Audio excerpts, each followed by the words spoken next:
On our third wedding anniversary, Clark Summer gifted me a diamond necklace named Love Nyla, publicly declaring his endless devotion to me. Everyone was moved by his grand gesture. They envied me for having a husband who seemed to love me so deeply.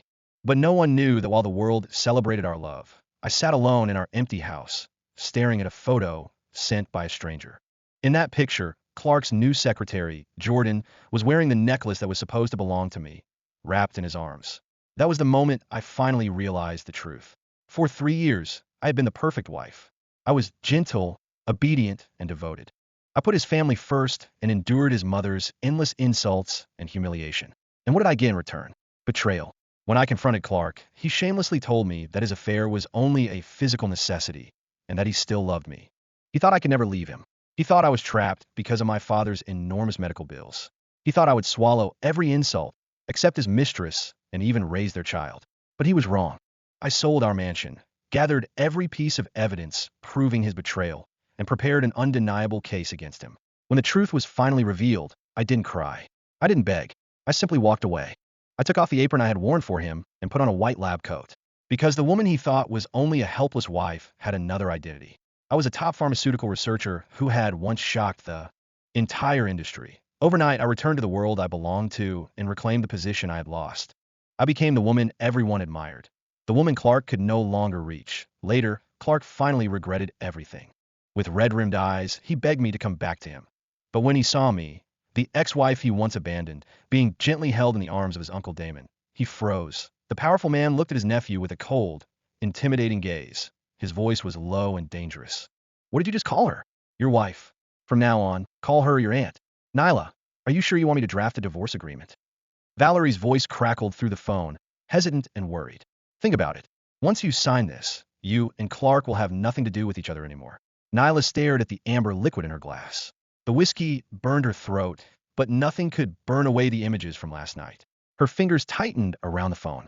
Yes, she said finally. I'm leaving him. Why? Valerie's confusion bled through the speaker. Clark's been so good to you.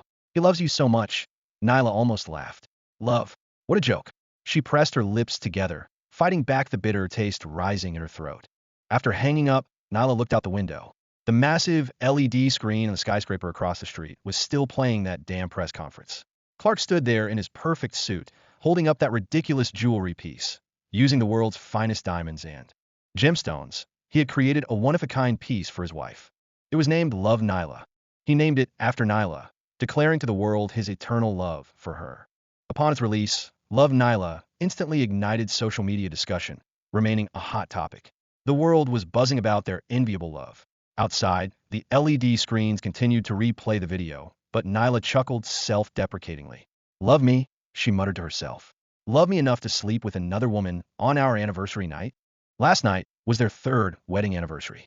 Clark had said he wanted to surprise her and asked her to wait for him at home. Nyla wore Clark's favorite white dress, lit candles, and prepared his favorite dinner, waiting eagerly until late at night. She had waited and waited. Midnight came and went. At 1 in the morning, her phone suddenly buzzed with a Facebook friend request. A strange profile picture with a note, a surprise for you. Nyla was about to reject the message outright, but then the person sent another message. Are you still awake? Is it because your husband isn't with you? Nyla's alarm bells went off. How did this person know Clark wasn't home? She didn't accept the friend request, but the messages kept coming. Stop pretending. I know you're reading this. Your husband is with me now. I was scared of thunder, so he worried about me and came to keep me company. What a good man. But it's a shame he's not good for you alone. Each message stabbed Nyla like a knife in the heart. Her hands trembled.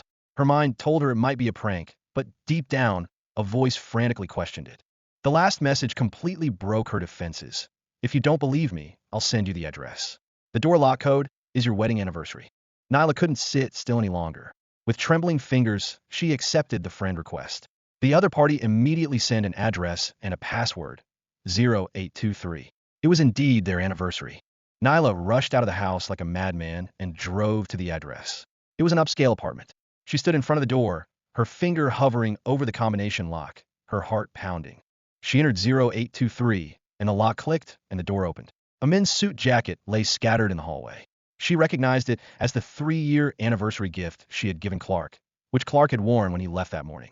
A pair of black lace panties lay on the sofa in the living room, and a wine glass with a woman's lipstick stain on it lay on the coffee table. From the hallway to the bedroom, men's and women's clothing was scattered everywhere. The most striking thing was a red lace nightgown, torn to shreds, lying by the bedroom door. Nyla's legs were so weak she could barely stand, but she still trembled as she pushed open the half-open bedroom door. On the bed, Clark, naked, embraced another woman. The woman knelt on the bed, her head buried between Clark's legs, licking Clark's penis. Clark's eyes were closed, his face a look of enjoyment, moaning, "Yes, that's it, great," the woman asked proudly. "Am I better, or is Nyla better?" Clark replied, "You think you can compare with Nyla, you little slut?" Then he spun the woman around, grabbed her hips from behind, and thrust wildly. The woman's moans mingled with Clark's heavy gasps. The scene completely devastated Nyla. 8 years had passed, from their innocent college romance to their current marriage. Everyone had envied their love, saying they were a match made in heaven. But now it all seemed so absurd. She covered her mouth, resisting the urge to vomit, and fled the nauseating place. She drove to a bar downtown and sat alone in a corner, drinking furiously. The sharp taste of the whiskey stung her throat, but couldn't numb the pain in her heart. When Valerie received her call and rushed to the bar, Nyla was already completely drunk. "Nyla." Valerie's voice cut through her memories as she slid into the booth across from her, face etched with worry. "Why are you so drunk? What happened? Did Clark make you mad?" Drunk Nyla looked at her with red eyes. "Val, I don't want to hear that name right now." Nyla took another swig of the whiskey in front of her, leaving a bitter taste in her mouth. "Val, I saw him hooking up with that woman right in front of me. It's definitely not a misunderstanding." Valerie saw her friend's pained expression and held her hand with a heartache. "Nyla, maybe you two can talk it out."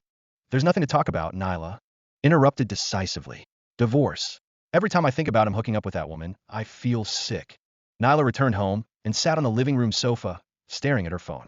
The number she had just dialed glowed on the screen. After calming down from her anger and pain, she had to face reality. A divorce required financial independence. Clark was covering all of her father's monthly medical expenses. The bills reached a staggering $100,000 each month. She simply couldn't afford it. Her fingers trembled as she scrolled through her contacts. She stopped at a familiar name. Professor Anderson. Her former research supervisor from graduate school. "Professor Anderson? This is Nyla." Nyla J's ton. She tried to sound calm, but her voice cracked slightly. A surprised voice came from the other end. "Nyla, oh my God, are you okay? I haven't been in touch since you got married 3 years ago." Nyla bit her lip hard. The metallic taste of blood filled her mouth. "Professor, I want to return to research. I know this sounds sudden, but I need a job." "Of course." Professor Anderson agreed without hesitation. "You're one of the best students I've ever taught. Your thesis on molecular biology was groundbreaking. I can contact you right now with a company that's looking for a senior researcher position. The salary is excellent."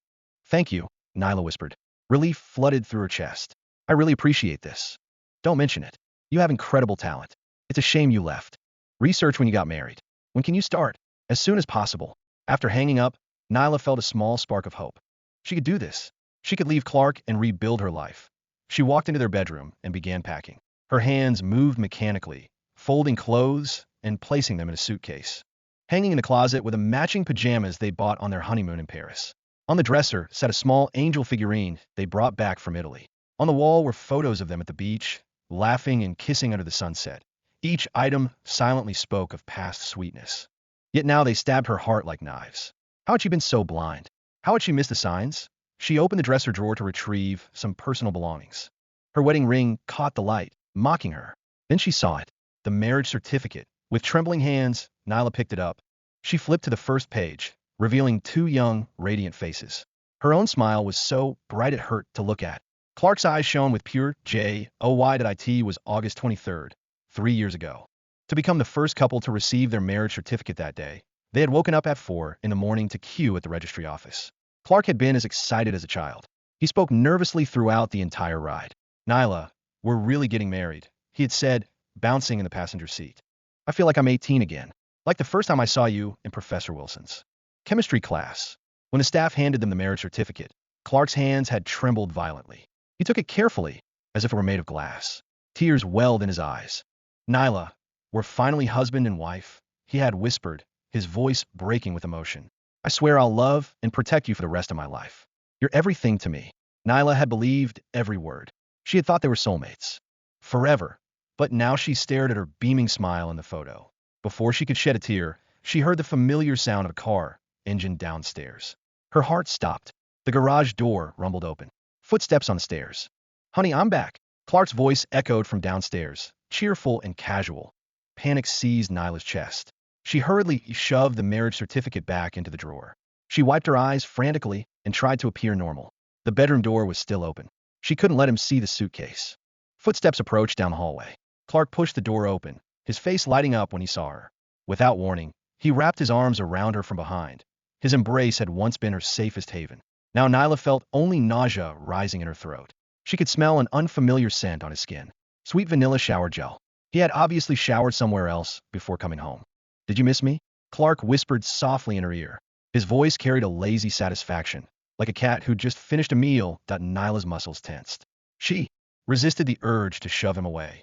Her body felt rigid as stone. Where have you been? I'm sorry, babe. Clark's eye rolled off his tongue effortlessly. I was so busy at work yesterday that I fell asleep at the office. I completely missed our anniversary. He pulled an exquisite jewelry box from his jacket pocket. But look what I got you to make up for it. He opened the box with a flourish. Inside lay an exquisite diamond necklace. The stones caught the bedroom light, throwing rainbow patterns on the walls. It's beautiful, isn't it? Clark's eyes sparkled with pride. Turn around so I can put it on you. Nyla mechanically turned around. She felt like a puppet with cut strings. Clark's fingers traced her neck as he fastened the clasp. The cold metal pressed against her skin. The diamonds felt heavy, suffocating. Perfect. Clark stepped back to admire his handiwork. His satisfaction was obvious. Tomorrow night is Grandpa's birthday party. The entire Summer family will be there. With this necklace, you'll definitely be the most beautiful woman in the room. Do I need to go? Nyla asked. Her voice sounded hollow, even to her own ears. She just wanted to escape, to get away from everything connected to the Summer family. Of course you need to go. You're my wife. Clark looked at her with what seemed like genuine affection. He leaned in to kiss her, but Nyla quickly pushed him away. You should shower first, she said, turning her face away. Clark nodded, seemingly unbothered. Good idea. I've been working all day. He grabbed some clothes and headed to the bathroom. The shower turned on. Steam began seeping under the door. Nyla's phone suddenly buzzed with a notification. She glanced at the screen. A Facebook message. Her blood turned to ice. On the screen was a photo. A woman wearing a necklace identical to the one around Nyla's neck. Hickeys and scratches covered the woman's pale skin. The photo was cropped to show only her slender neck and the curve of her breasts. Below the image was a message that made Nyla's world crumble. Does the necklace look good? I picked it out especially for you. I wore it when we made love last night. Clark said it looked beautiful on me. Nyla felt a surge of nausea wash over her. She quickly removed the necklace from her neck. Without hesitation, she tossed it into the bedroom trash can. The diamonds clinked against the metal bin. She rushed into the guest bathroom and turned on the shower.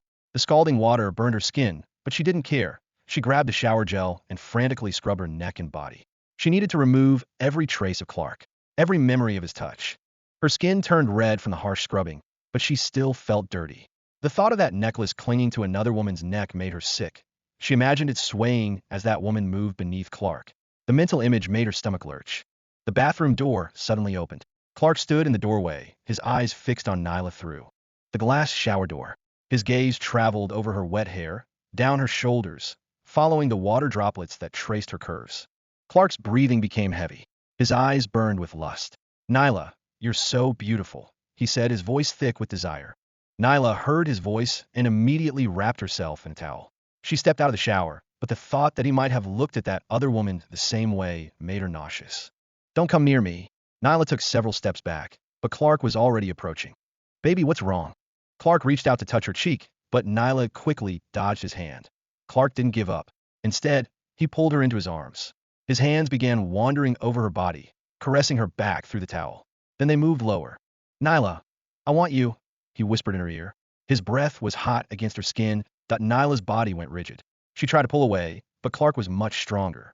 His hand moved to her breast, his thumb brushing over the sensitive skin. His other hand slid down toward her inner thigh. Let's have a baby, okay? Clark's voice was filled with longing. We could have a beautiful child, a little girl with your eyes. Nyla felt ice water flood her veins. She thought of the photo that woman had sent. The same hands that were touching her now had been all over another woman's body just hours ago. Anger and disgust exploded inside her chest. Get away from me. Nyla pushed Clark with all her strength. Clark, I'm tired. I don't want to do this right now. Clark stumbled backward, startled by her sudden fury. He stared at Nyla's face, confusion clouding his features. Honey, I'm sorry. His voice immediately filled with guilt. I shouldn't have pushed you. I just want you so badly. I love you so much. He paused, searching her face. If you don't want a child right now, we can wait. Watching Clark's apologetic expression, Nyla felt a mixture of emotions churning in her stomach. This man had been gentle and caring toward her for 3 years. She couldn't reconcile this version of him with the man who had been with another woman last night. But the facts were undeniable. Those photos, those messages, the necklace in the trash can. That night, Nyla lay awake staring at the ceiling. Clark's breathing was even beside her. The painful images replayed in her mind over and over. She didn't sleep until dawn. The next morning, Nyla woke with dark circles under her eyes. Her reflection in the mirror looked hollow and tired. Honey, are you feeling okay? Clark asked with concern. You look exhausted. Maybe you should rest today. Nyla shook her head. I'm fine. We need to get ready for your grandfather's birthday party. As they drove through the gates of the Summer family estate, a black Rolls-Royce suddenly roared past them. It stopped directly in front of the main entrance. The license plate read, Damon, 1. Clark's hands tightened on the steering wheel. His face darkened instantly. Uncle Damon, he muttered. Under his breath, Damon Summer was Clark's uncle, Richard's youngest son. Despite being only 6 years older than Clark, Damon had always intimidated his nephew. He had refused to join the family business, starting his own company instead. That company was now worth 5 times more than Summer Group. Damon was known for being brilliant, ruthless, and vindictive. Last year, he had overheard Clark making disparaging comments about him at a business dinner. As punishment, Damon had refused a potential partnership that would have brought Summer Group hundreds of millions in revenue. Clark parked behind the Rolls-Royce. As Nyla stepped out of the car, her high heel caught in the gravel driveway. She wobbled, about to fall backward. Suddenly, a pair of strong hands caught her waist, steadying her against a solid chest. Nyla looked up into a pair of deep, dark eyes. The man was tall and imposing, probably around 29. His features were sharp and perfectly sculpted. High cheekbones, a straight nose, a strong jawline. He wore a tailored dark gray suit that emphasized his broad shoulders and lean build. This was Damon Summer. Careful, Damon said. His voice was deep and magnetic, with a hint of genuine concern. For a moment, Nyla found herself caught in his gaze. Clark appeared beside them, his face flushed with jealousy. He roughly grabbed Nyla's hand and pulled her away from Damon. Thank you, Uncle, Clark said tersely. His voice was tight, with barely controlled anger. He dragged Nyla toward the manor entrance. After they walked a few steps, he leaned close to her ear. Nyla, you know I don't like you getting too close to other men, he whispered harshly. Not even my uncle. Nyla almost laughed at the irony. Here was Clark, who had been with another woman just last night, acting possessive about her talking to his uncle. So you'd rather have your wife fall flat on her face in front of the Summer family estate? She replied coldly. Clark immediately backed down. Honey, that's not what I meant. I just don't want people to get the wrong idea. Nyla ignored him and continued walking toward the entrance. The Summer family manor was impressive, with its grand foyer and crystal chandeliers. But Nyla felt no joy at being here, in the living room. Clark's grandmother Marie immediately called out with a beaming smile. Nyla, Clark, you're here. Come sit down. Nyla took a deep breath and forced a polite smile. Whatever her feelings about Clark, she still respected his grandparents. Richard had always treated her kindly. Hello, Grandpa. Hello, Grandma. She greeted them warmly. Marie's eyes lit up as she watched Clark and Nyla approach. She had been trying to convince Damon to settle down for years. Come, sit here next to me. Marie patted the sofa beside her as they settled in. Damon entered the living room. Marie's expression immediately shifted to disapproval. Look at Clark, she said pointedly to Damon. He's got his company running smoothly, and his wife is absolutely beautiful. They might be giving us a great grandchild soon. Her voice grew stern. And you? You're almost 30 and still single. If you don't bring a girlfriend to the next family gathering, don't bother coming at all. Damon's gaze flicked to Clark, then settled on Nyla. His lips curved into a half smile. Yes, he said quietly. Really beautiful. Marie's headache intensified at Damon's nonchalant attitude. She shook her head and turned her attention to Clark and Nyla. You've been married for 3 years now. When are you planning on having kids? I'm looking forward to having great-grandchildren. The moment this topic came up, the atmosphere in the living room suddenly became tense.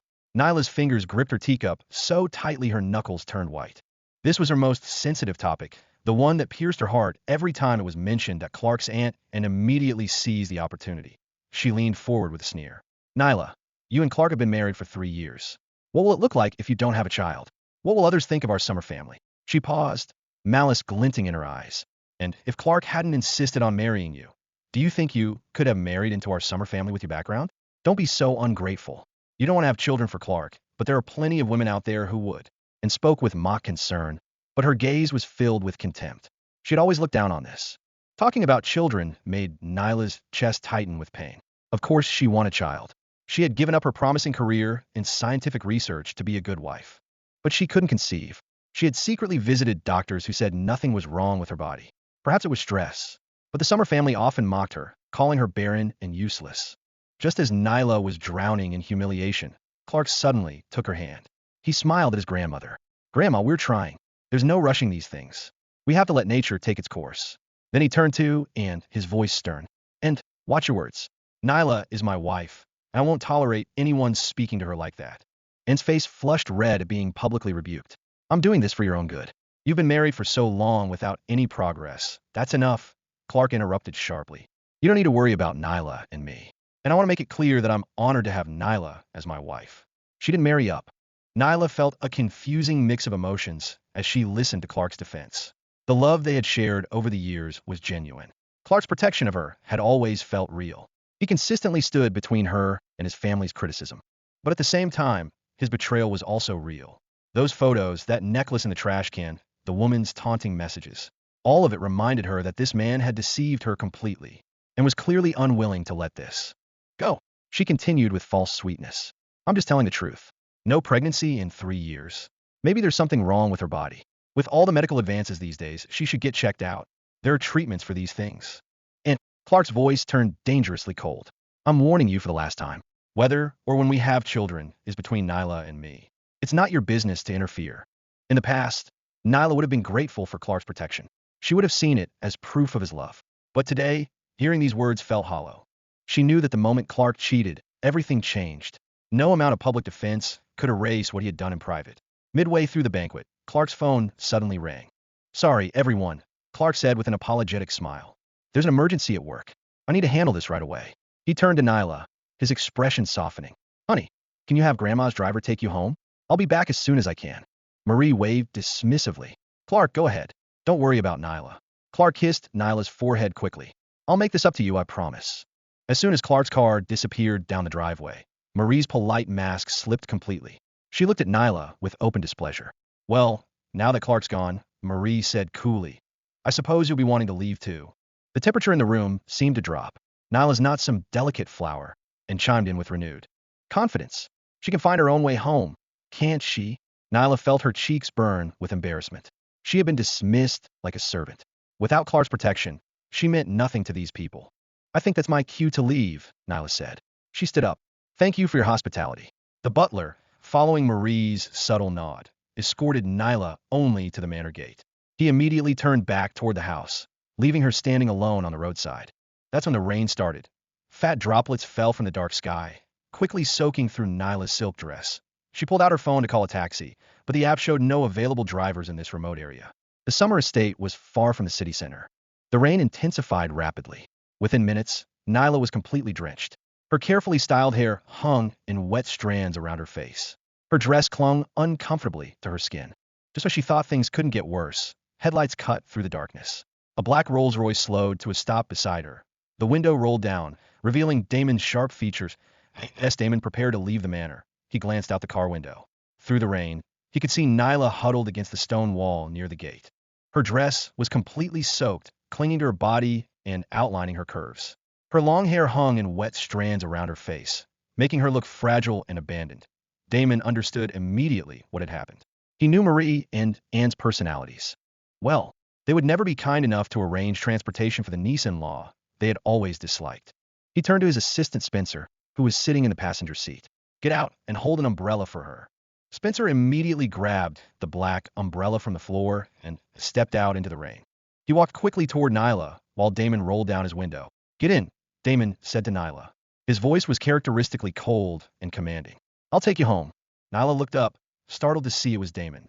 She instinctively took a step back, shaking her head. "Uncle Damon, it's okay. The rain will stop soon. I can wait." She remembered Clark's warnings about how dangerous Damon could be. Clark had specifically told her to keep her distance from his uncle. She didn't want to cause herself any more trouble, especially not tonight. Damon's brow furrowed when he saw Nyla clearly trying to avoid him. His tone grew deeper and more commanding. "Get in the car. Don't make me repeat myself." His natural dominance was overwhelming. The way he spoke made it nearly impossible to refuse. Nyla felt her resolve weakening under his intense gaze. Before she could refuse again, Spencer appeared beside her with the umbrella. He gently took her damp clutch from her trembling hands. "Ms. Nyla, please get in the car," Spencer said kindly. "This rain will continue for at least another hour.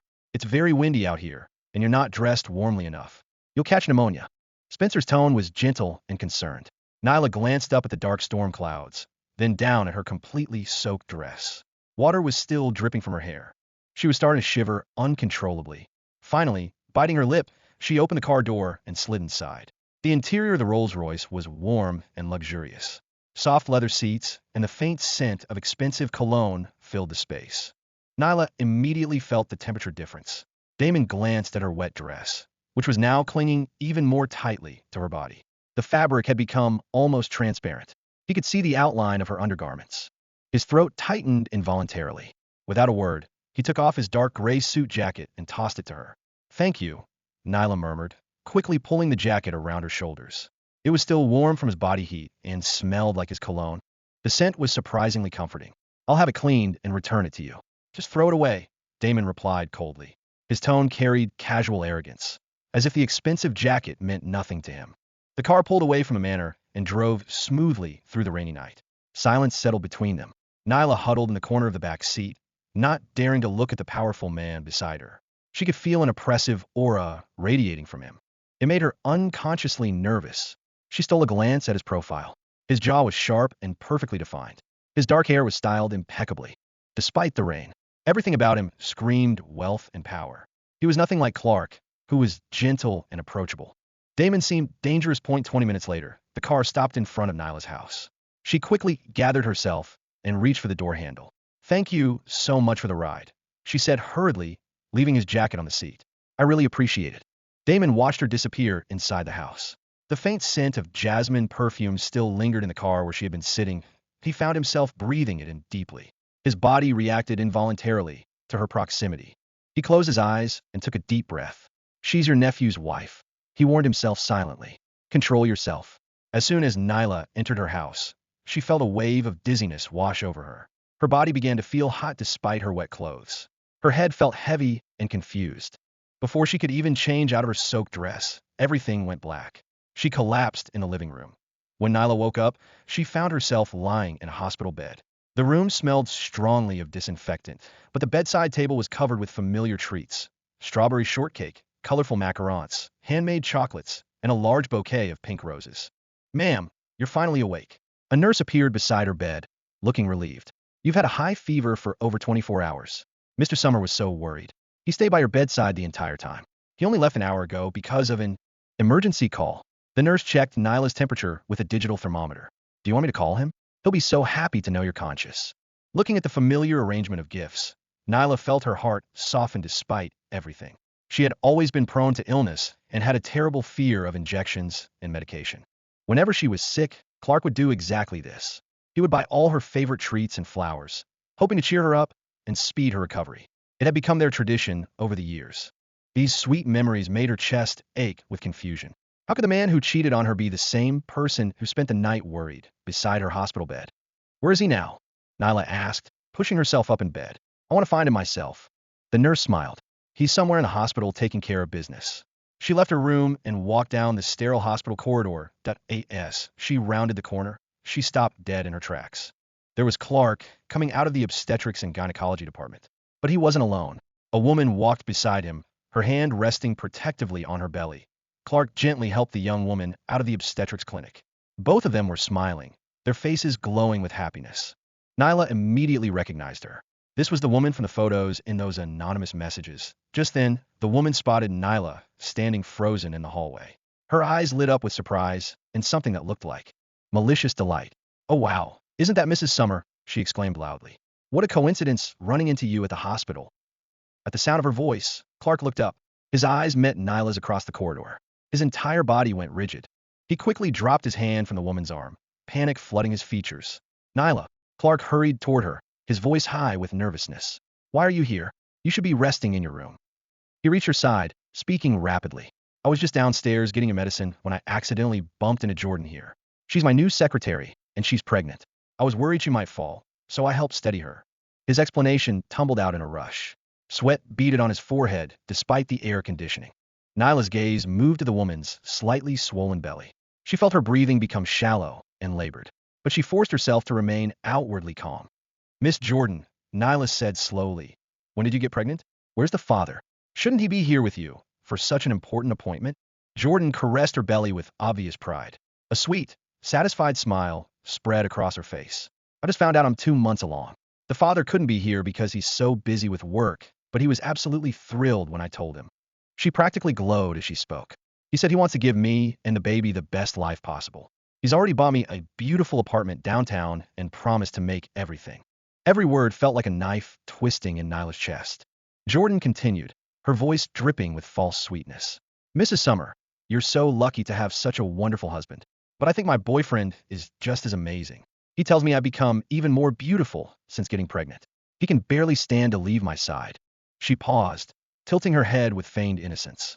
Mrs. Summer, do you have time? I'm free today. Would you like to have dinner together? I can invite the baby's father to join us. The challenge in her eyes was unmistakable. Clark's expression darkened. He shot Jordan a warning look. My wife doesn't have time. Miss Jordan, I'm sure your boyfriend is waiting for you. Don't keep him worried. His voice carried clear dismissal and irritation. Then he wrapped his arm around Nyla's shoulders, his touch gentle and concerned. Honey, you're still recovering. You shouldn't be walking around the hospital. Let me take you back to your room. He spoke in the same caring tone. She's just a secretary. Don't worry about her. Jordan's face crumpled at the cold dismissal in Clark's voice. Her eyes filled with tears, making her look young and vulnerable. You're right. I got too excited. I'm not worthy of having dinner with Mrs. Summer. She wiped her eyes with the back of her hand, looking genuinely hurt. I should go. My boyfriend will be wondering where I am. With that, she turned and walked away, her shoulders shaking slightly. Clark's expression flickered. For a moment, he looked like he wanted to follow her. But when he noticed Nyla watching him carefully, he stayed put. He turned back to Nyla and patted her head affectionately. Be good, okay? I have some urgent things to handle at the company. I'll have James drive you home. Get some rest, and I'll be back tonight to check on you. His voice was warm and loving, the same tone he had used for 3 years of marriage. As soon as Nyla returned to her hospital room, her phone buzzed with a new message. It was from Jordan. The first image was a pregnancy test showing 2 clear pink lines. Then came a series of messages that made Nyla's hands shake. Nyla, I know you figured it out today. The baby is Clark's. Don't think he loves you as much as you believe. If he truly loves you, then what am I doing in his life? Do you know how obsessed he is with me? Every year on your birthday and your anniversary, after he puts you to sleep, he comes to spend the night with me. He's so passionate with me, so wild. We go through boxes of condoms, and I can barely walk the next day. We've made love in his car, his office, even in your bedroom when you were away. He's done things with me that I bet he's never done with you. Has he ever been truly passionate with you, Nyla? Or does he save all his fire for me? Reading these brutal messages, Nyla felt something break inside her chest. Her hands trembled as she set down the phone. She took deep, measured breaths, trying to suppress the storm of emotions threatening to overwhelm her. That evening, Clark returned with an elegant white box. Inside was a strawberry mousse cake from the city's most expensive French pastry shop. It had once been Nyla's absolute favorite dessert. Baby, I brought your favorite cake, Clark said carefully, watching her face for a reaction. The doctor said you're still weak and need to eat more sweets to build up your energy. He opened the box with a flourish, revealing the delicate pink confection. In the past, Nyla would have clapped her hands with delight at seeing this cake. She used to say it was almost too beautiful to eat. But now, looking at it made her stomach turn. She picked up a small silver fork and took a mechanical bite. The overly sweet flavor sat in her mouth like paste. She couldn't swallow it. Without a word, Nyla stood up and threw the entire cake box into the trash can. The beautiful dessert landed with a dull thud. Clark stared at her in shock. Nyla, what's wrong with you? Nyla turned to face Clark, her eyes completely devoid of their usual warmth. It doesn't taste the same anymore. Her voice was eerily calm, but it sent a chill through Clark's entire body. He rushed to her side and pulled her into his arms. Baby, maybe this bakery changed their recipe, he said. I'll call them tomorrow and find out. No matter how much it costs, I'll make sure they get the taste exactly right again. Nyla's body remained rigid in his embrace. Things change, Clark. Once they change, you can't go back. Her voice was still calm, but each word felt like an icicle piercing Clark's heart. He sensed she wasn't just talking about the cake anymore. She was talking about them. Clark felt panic rising in his chest. That was when his phone rang. The ringtone cut through the tension. Clark glanced at the caller ID and his face went pale. Nyla caught the shift in his expression, and her disappointment deepened. I need to take this call, Clark stammered. There's an emergency at work. Nyla turned away from him completely. Go ahead. Work is important. Clark stood frozen for several seconds, torn between answering the phone and staying with his wife. Finally, he made his choice and headed for the door. As he stepped into the hallway, Nyla could hear his voice through the thin walls. Jordan, what's wrong? Are you feeling sick? I'll be right there. His voice faded as he moved further away, leaving Nyla alone in their living room. The silence felt suffocating. Nyla stared at the white walls, feeling like they were closing in on her point 20 minutes after Clark left. Nyla's phone buzzed with an incoming call. She didn't recognize the number, but she answered anyway. Mrs. Summer, I hope I'm not interrupting, came Jordan's sweet voice. I'm not feeling well, so I borrowed Clark from you tonight. He came without hesitation when I called. He said nothing was more important than making sure I was okay. Nyla's grip tightened on the phone, but she said nothing. Jordan continued with obvious satisfaction. You know what Clark told me today? He said I'm younger and prettier than you. He said I can give him something you never could, a child. He mentioned that you haven't been able to conceive in 3 years. He's worried there might be something wrong with your body. Oh, and that strawberry mousse cake you threw away today? Jordan's voice turned mocking. Clark buys me that same cake all the time. He says sweet treats are perfect for sweet girls. Don't you think it tastes sweet, Mrs. Summer? The call ended with Jordan's cruel laughter. Nyla sat in the darkness, feeling something fundamental shift inside her. The pain was so intense it took her breath away. Then slowly, mercifully, numbness began to set in. From that day forward, Nyla began quietly packing her belongings. She folded her clothes carefully and placed them in suitcases. She packed her books, her makeup, her jewelry. Each item felt heavy with memories she no longer wanted to keep. Clark became even busier during this time. He came home later and later, sometimes not at all. When he did return, he was distant and distracted. Meanwhile, Jordan's messages never stopped. Photos of her growing belly, pictures of expensive gifts, taunting words designed to twist the knife deeper. Nyla's best friend Valerie came over to help with the divorce paperwork. Given that Clark committed adultery and got another woman pregnant, you could definitely ask for substantial compensation, Valerie said seriously. Plus, you gave up your career for this marriage. That's worth a lot in court. Valerie spread the legal documents across the coffee table. You sacrificed your research position at the university. You could have been earning 6 figures by now. But before proceeding with anything official, Nyla felt she should tell her father. She drove to the hospital where he was still recovering from his recent surgery. Her father looked better than he had in weeks. His color was returning, and he was sitting up reading the newspaper. Dad, Nyla began carefully, if I wanted to get divorced, what would you think? Her father set down his newspaper and studied his daughter's face intently. Nyla, is something wrong between you and Clark? Nyla forced herself to maintain eye contact. I'm just curious. If that day ever came. Absolutely not. Her father's voice rose sharply. Nyla, do you understand what the Summer family has done for us? When my factory had that terrible accident, they provided the money that saved us from bankruptcy. They've been paying my medical bills for 3 years. Without them, we would have lost everything. Her father's face was flushed with emotion. Clark has been nothing but good to you. How could you even think such thoughts? Has someone been filling your head with ideas? Nyla realized she couldn't continue this conversation. Her father had no idea about Clark's betrayal. She couldn't bear to put her sick father through that kind of shock and disappointment. She was about to change the subject when her father's phone chimed with a text message. He glanced at the screen and his face went completely white. The message was from Jordan. It contained a photo of her and Clark kissing passionately in what looked like a hotel room. Below the image was a message that read, "Thought you should know. I'm pregnant with your son-in-law Clark's baby." Harrison suddenly developed a violent coughing fit. His body convulsed as he struggled to breathe. His face turned an alarming shade of blue, and his hands clawed at his chest. The phone slipped from his trembling fingers and clattered to the floor. Nyla saw the message on the fallen phone and immediately understood what had triggered his condition. Rage flooded through her veins, but her father's health took priority over confronting Jordan. She frantically pressed the call button for the nurses. "Help! I need a doctor now!" she shouted into the hallway. A team of medical staff rushed into the room. They immediately began checking her father's vital signs while Nyla stood helplessly in the corner, watching his condition deteriorate before her eyes. The lead doctor emerged from the examination looking grave. He pulled off his mask and shook his head slowly.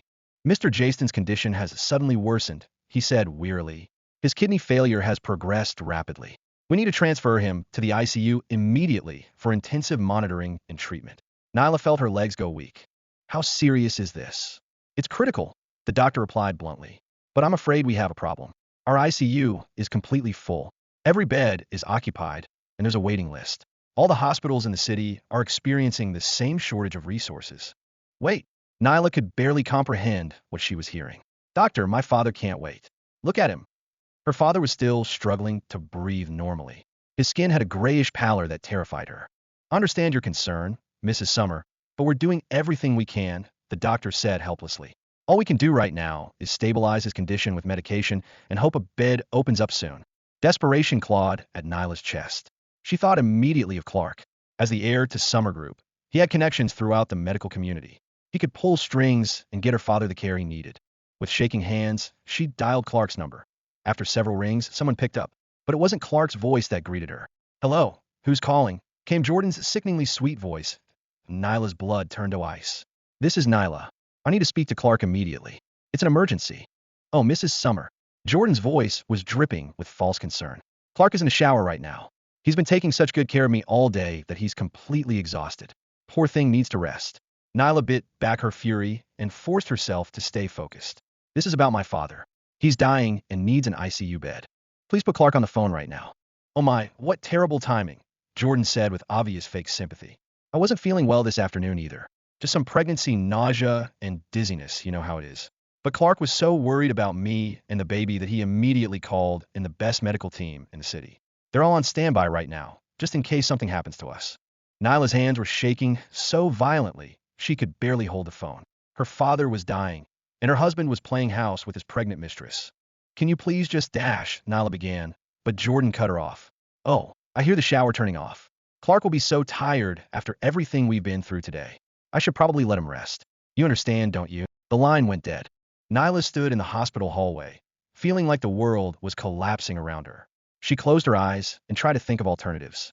Then suddenly, an image flashed through her mind, a figure handing her a code in the rain. Damon's cold but decisive voice echoing in the car. Without allowing herself to second-guess the decision, she dialed his number. Mr. Damon, this is Nyla, she said when he answered. I'm sorry to bother you, but my father is critically ill. He needs an ICU bed urgently, but the hospital says they don't have any available. I know this is a lot to ask. Send me the hospital address. Damon's voice cut through her rambling. It was sharp and authoritative. I'll handle it. 10 minutes. The line went dead, but his words carried more reassurance than Clark's empty promises ever had. Exactly 10 minutes later, the hospital director personally arrived at her father's ward. Behind him came a full medical team, including specialists Nyla recognized from medical journals.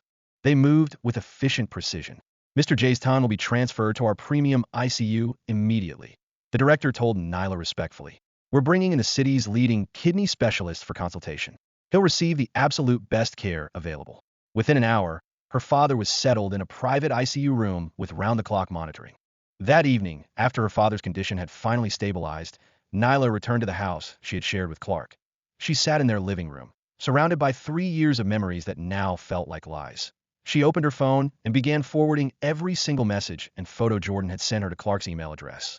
The videos of Jordan showing off expensive jewelry. Photos of their intimate moments in the apartment Clark had bought her. Recordings of Jordan rubbing her belly and cooing, "Daddy loves us so much. He's going to give us everything." After sending all these, Nyla typed a final message. Clark, these are from your girlfriend Jordan. Since you two love each other so much, I'll step aside and let you be together. Then she photographed the divorce papers Valerie had prepared and attached them to another email. The divorce agreement is ready. Have your lawyer contact Valerie tomorrow to finalize everything. After hitting send, Nyla stood up and began dismantling their life together. She pulled their wedding photos off the walls and threw them directly into the trash. The jewelry Clark had given her, the clothes he had bought, the makeup he had surprised her with, everything went into garbage bags. She called a moving company and worked through the night to clear out her belongings. By dawn, the house looked exactly as it had before she had moved in, empty and cold. Nyla took one final look around the space that had once felt like home. She dragged her suitcase to the door and walked out without looking back. Clark was reviewing an important acquisition contract when his assistant Marcus burst through the door. "Mr. Clark, this is terrible." Marcus gasped, struggling to catch his breath. "Something's happened to Mr. Harrison. His condition suddenly got worse, and he'd been rushed to the hospital." Clark's expensive pen clattered to the mahogany desk. He shot to his feet so quickly that his leather chair rolled backward and hit the window. "What are you talking about?" Clark's voice was sharp with panic. "Didn't I specifically tell you to arrange for the best caregivers? How could this happen?" "I did arrange for the best caregivers, sir," Marcus stammered. But the doctor said Mr. Harrison developed a severe lung infection. All our available doctors this afternoon were assigned to Miss Jordan's medical team. The hospital said they didn't have enough ICU beds available. You incompetent idiots! Clark roared, his face flushing red with rage. Send every single doctor back to Harrison immediately. I don't care what it costs. You must save him. If anything happens to him, you're all fired. Clark's hands were shaking as he reached for his phone to call the hospital director personally.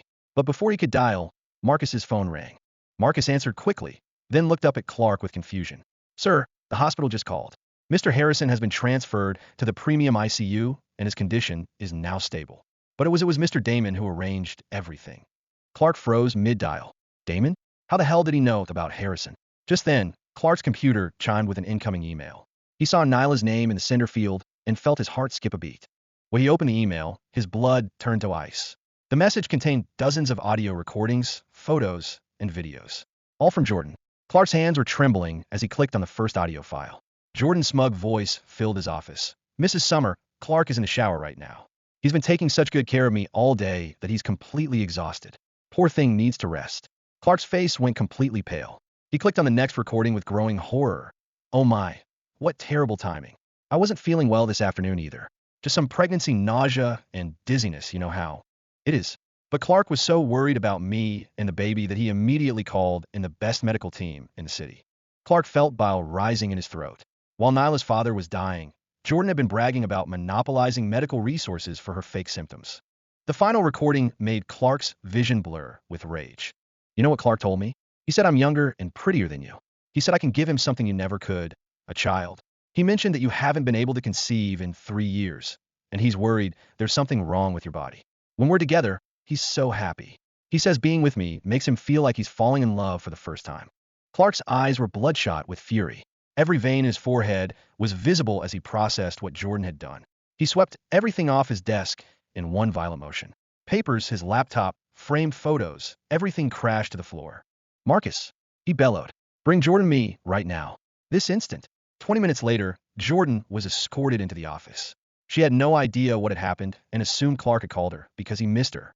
A sweet smile spread across her face as she approached his desk. Clark, did you miss me and the baby? She cooed, placing her hand on her belly. We've been thinking about you all day. The baby was so active when The sound of Clark's palm connecting with her cheek echoed through the office. Jordan's head snapped to the side, and she stumbled backward, her hand flying to her now swollen face. I specifically warned you never to let Nyla know about us. Clark's voice was so cold and dangerous that it made the air in the room feel arctic. You stupid, vindictive woman. How dare you torment her behind my back? Jordan stared at him in complete shock, her eyes wide with disbelief. Clark, why did you hit me? I was just shut your mouth. Clark cut her off with venom in his voice. Pack your things immediately. I'm sending you overseas. From this moment on, I never want to see your face again. The reality of her situation hit Jordan like a freight train. All her dreams of becoming Mrs. Clark Summer evaporated instantly. Clark, you can't do this to me, she pleaded desperately. I'm pregnant with your child. You can't just throw me away. Clark's laugh was completely devoid of warmth. A child? You think you're worthy of carrying my child? Jordan fell to her knees and grabbed Clark's arm with both hands. Please, I know I made a mistake. I was just so jealous of Nyla because I love you so much. I promise I'll never do anything like this again. Clark shook her off like she was something disgusting. Go to the hospital and terminate the pregnancy. I don't need any woman except Nyla to bear my children. Jordan collapsed completely to the floor, sobbing hysterically. The sound grated on Clark's already frayed nerves.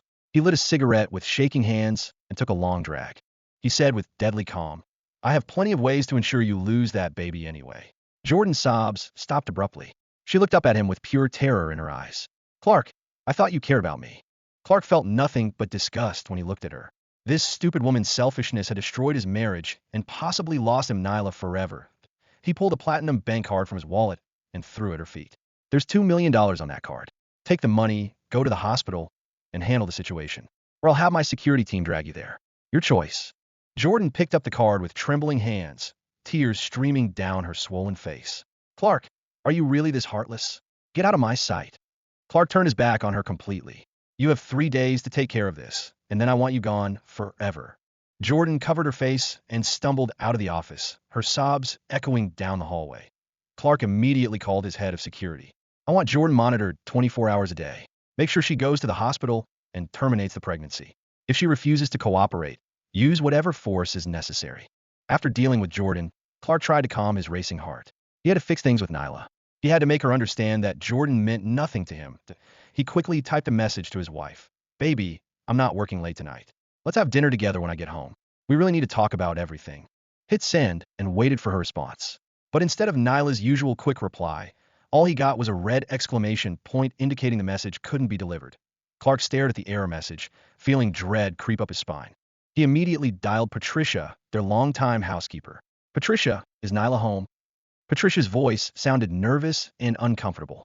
Sir, about Madam, what about her? Clark's grip tightened on the phone. Madam moved out this morning, sir. Clark rushed to the hospital, carrying a large bag of nutritional supplements and flowers. His face was etched with anxiety and guilt. He saw Nyla outside the ICU. She looked haggard. A wave of pain welled up in his heart. Nyla, are you okay? How's Dad? Clark asked softly. He reached out to support her. Nyla gave him a cold look. She stepped back, avoiding his touch. He's out of danger. Nyla, I need to explain what happened yesterday, Clark said urgently.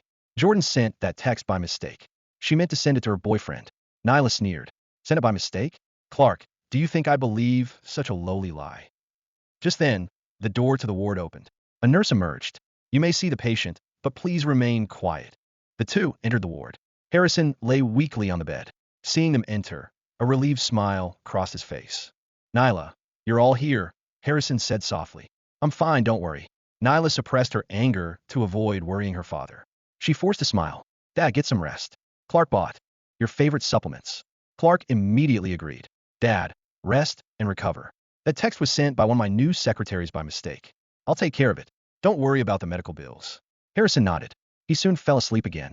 The nurse gestured for them to leave and let the patient rest. Outside the ward, only Nyla and Clark were left. Clark tried to play the role of a good husband.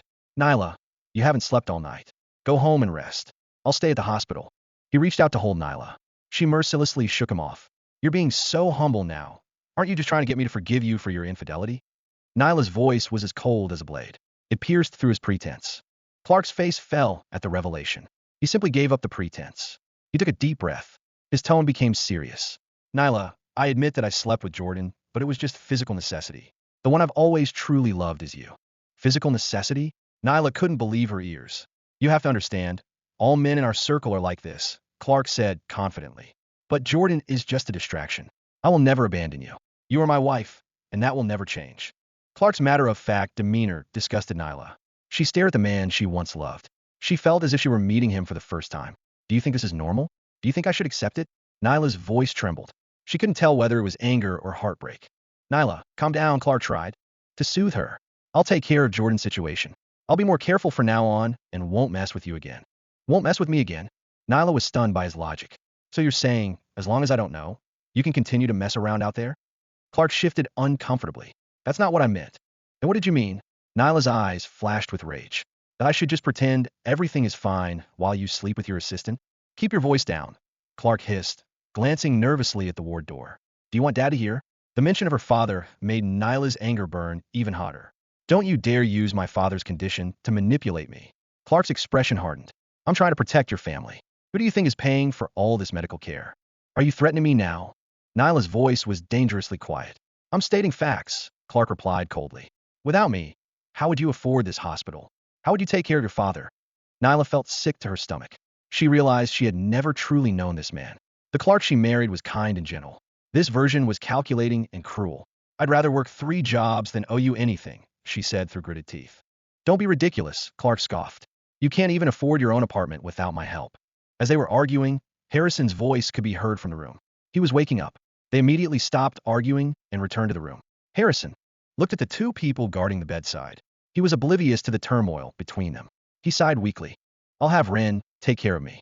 You're busy, so you don't need to come see me all the time. Just living your lives well is all that matters. Clark quickly stepped forward and knelt beside Harrison. Dad, don't worry. I will always treat Nyla well. I will take care of her, protect her, and never let her suffer any harm. In front of her father, Clark perfectly played the role of the affectionate son-in-law. Nyla watched his hypocritical performance with disgust. They stayed together all night. It wasn't until dawn that stepmother Ren arrived at the hospital. You worked hard. Go back and rest, Ren said with concern. After a long night, Nyla's eyes were almost swollen. She nodded. Okay, Rin. Call me if you need anything. I'll be home resting Saturday and Sunday. Rin noticed the strangeness in Nyla's words. She couldn't help but feel puzzled. Hasn't Nyla been working all night? Why would she say she's off on Saturdays and Sundays? But before she could ask, the nurse came in to examine Harrison. Rin suppressed her doubts and planned to text Nyla later. The two of them left the hospital and got into the car. Silence fell between them. Nyla said calmly but decisively, "You don't need to come to the hospital anymore. I don't want to tell my dad about our divorce yet. And I don't want to continue putting on a show with you in front of him. Nyla, we can talk it over." Slowly. There's nothing to discuss, Nyla interrupted. I've had the lawyer prepare the divorce papers. Just sign them. Clark's hands tightened on the steering wheel. You're making a huge mistake. You'll regret this. The only thing I regret is marrying you in the first place, Nyla replied without emotion. You think you could just walk away? You think you can survive without me? Clark's voice rose with anger. I'd rather struggle alone than live a lie with you, Nyla said firmly. The car stopped at the door of Nyla's apartment building. She pushed open the door and got out. Clark tried to follow, but she coldly stopped him. No need to take me upstairs. There's nothing more to discuss. Clark sat in his car, watching Nyla's resolute figure disappear into the building. A surge of resentment welled up in his heart. He pulled out his phone and sent Nyla over a dozen messages. All went unanswered. Meanwhile, Jordan kept messaging Clark, trying to reconcile. She received no response either. She sat in her apartment, her phone in hand. Her resentment and jealousy were growing stronger. Just then, her friend Lisa called. Jordan, I just saw Nyla outside Park Pharmaceuticals. Why is she out of work? Doesn't Clark want her anymore? Jordan gripped the phone tightly. A malicious glint appeared in her eyes. Are you sure it's her? Of course I am, Lisa said. She seems to be doing well. After hanging up, a sinister smile played at the corners of Jordan's mouth. Clark ignored her. She was going to go talk to Nyla herself. At 8 a.m. on Monday, Nyla walked into the Park Pharmaceuticals building. She changed into her white lab coat. A mixture of nervousness and anticipation filled her chest.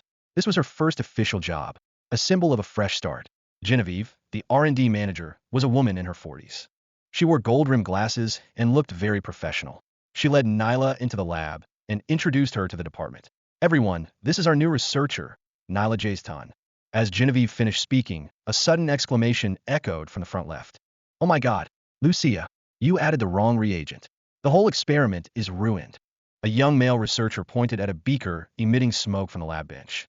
A woman standing next to him frantically cleaned up the spilled reagent. Her face was filled with panic. Nyla looked over. Upon seeing the frantic woman, a complex emotion flashed in her eyes. Her stomach dropped. Of all the places in the city, why here? It was Lucia. Lucia's father was a purchasing manager at Harris Pharmaceuticals. The company was founded by Nyla's father. Nyla grew up with Lucia. They were best friends. They went to school together, played together. Nyla even considered her a sister. But after Harris Pharmaceuticals went bankrupt, everything changed. Lucia and her father quickly distanced themselves from the Jayston family.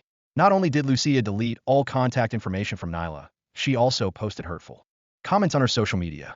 She implied that Nyla's family's bankruptcy was her own fault. Lucia, apparently seeing Nyla, was stunned for a moment. A complex expression crossed her face. Guilt? Embarrassment? Nyla couldn't tell. At this awkward moment, the lab door suddenly opened. A young woman in a pink suit walked in. It was Jordan. Ms. Genevieve, I'm sorry to interrupt you, Jordan said with a professional smile. I'm Jordan, Mr. Clark's assistant.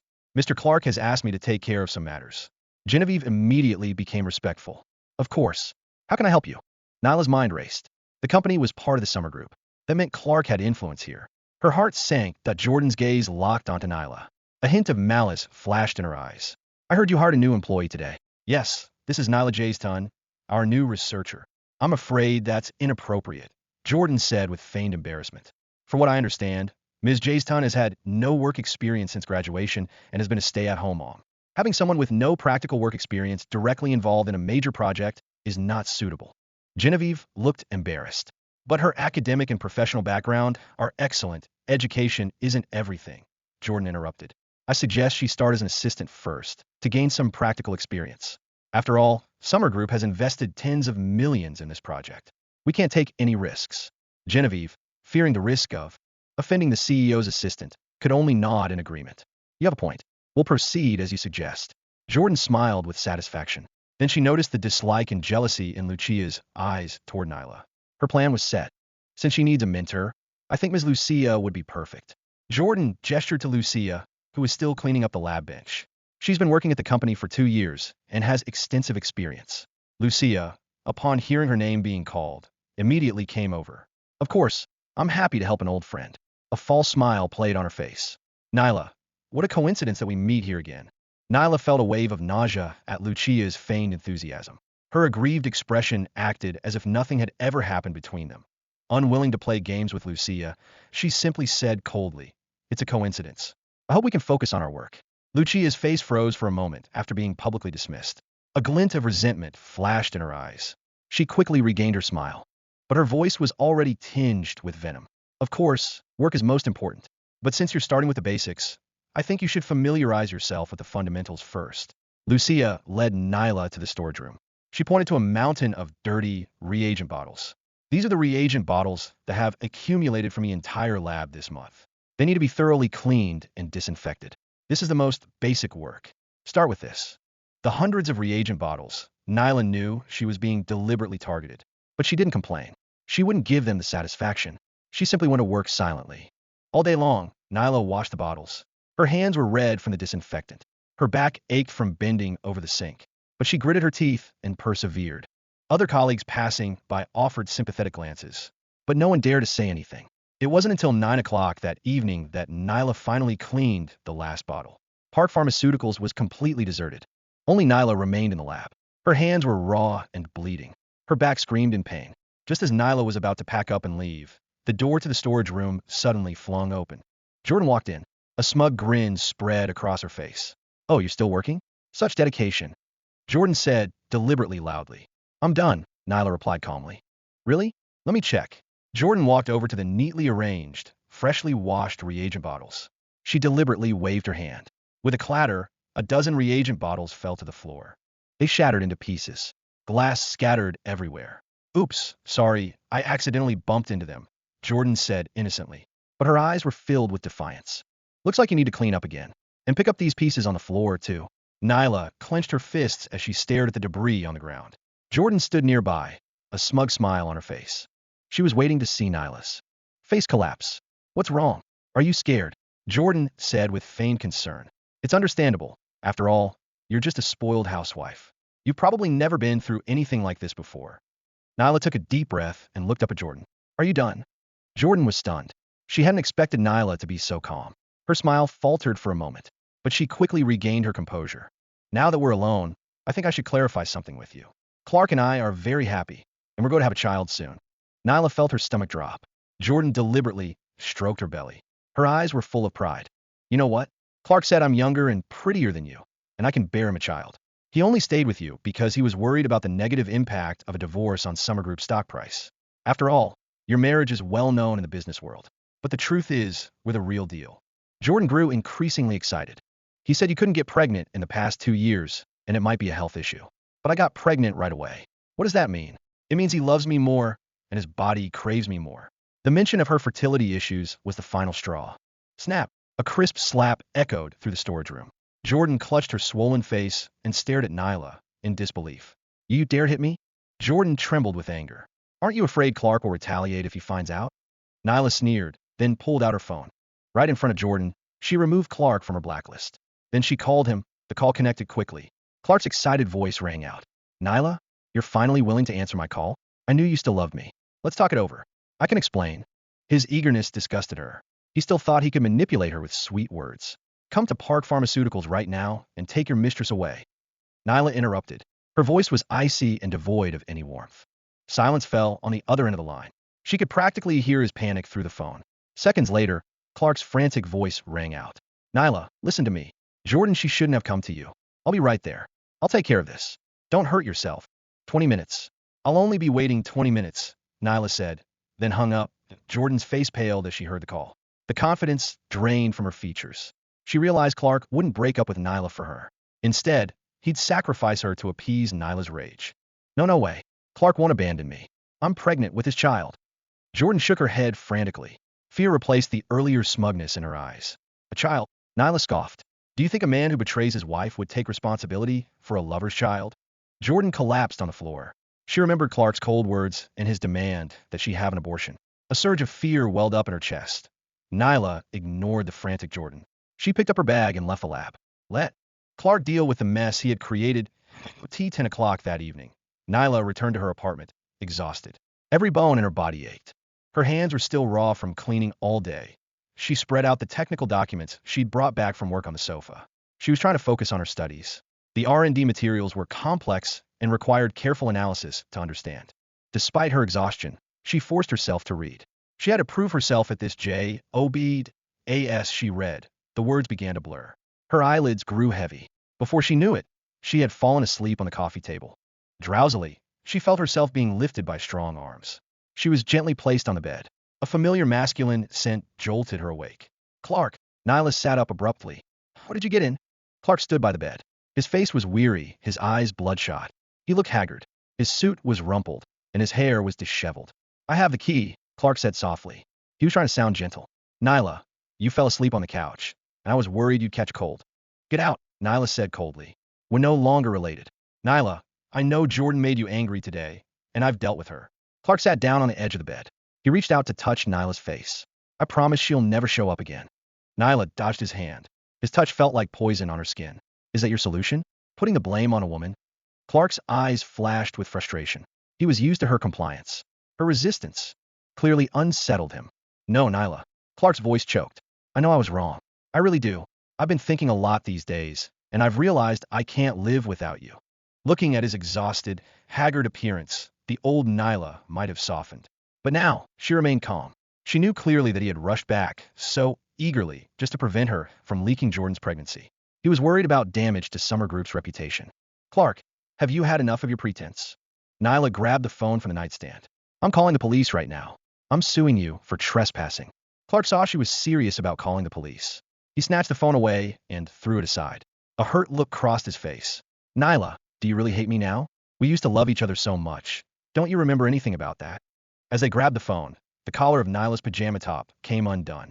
It revealed her collarbone and the curve of her chest. Clark's gaze was drawn to her. His eyes darkened and his breathing quickened. Nyla saw the change in his expression. Panic flooded through her. She tried to cover herself, but he was too close. He lowered his head and kissed her collarbone. His hands moved restlessly.